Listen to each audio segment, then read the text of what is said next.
Let's look at the mempool here quickly. So I'll show you what happens with the fee. Every time you send a Bitcoin transaction, there's a fee on it.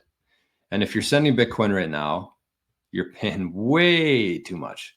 But look at this. Let's look at this block here. Zoom into this. So this is block 846,986, and it was mined by Antpool. But every time there's a block mined, the company or the person who mined that block gets the subsidy and the fees. That's their reward for mining the block. That's the reward for putting enough energy into the Bitcoin network and having enough guesses at the equation that they get rewarded for that. So the more power you put into it, the more guesses you can make, and the higher your chances are of solving the next block.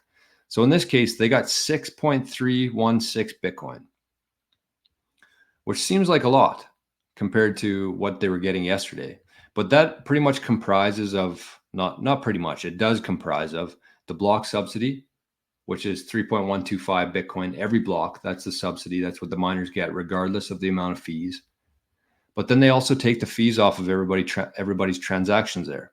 So in this case, they got 3.19 Bitcoin worth $227,000 plus the subsidy of 3.125 Bitcoin for a total of 6.316 Bitcoin, $450,000 to Antpool, or 6.3 Bitcoin.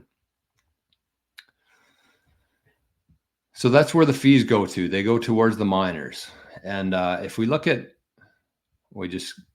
new block, F2 pool got that one. But if we look at a block from yesterday where fees were much lower, I'll show you the difference here. So keep in mind here, this Ant pool, they got, F2 pool got 6.42 or 492 Bitcoin. 6.4 Bitcoin, that's what they got for this one. And then yesterday, sorry for the eyes here, I'm sure this is going to hurt somebody's head. But yesterday, the fees were about 34 sats per VByte, and the miner only made 3.4 Bitcoin. So that's the impact that the transaction fees have. When they're high, the miners get paid very well for it. When they're low, not so much. And another thing to keep in mind here is that this seems really high. The fees are really high, and they got paid 6.49 Bitcoin.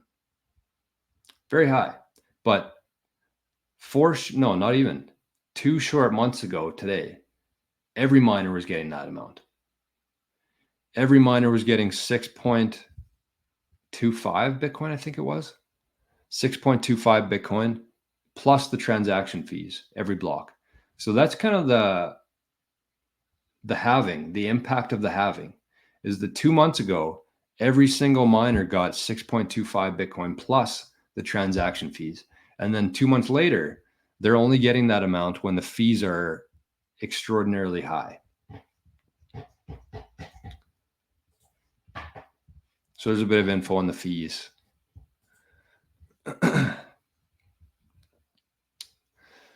Yeah, Crypto Ethan says any profession focused solely on manipulating money is full of slime balls. I agree.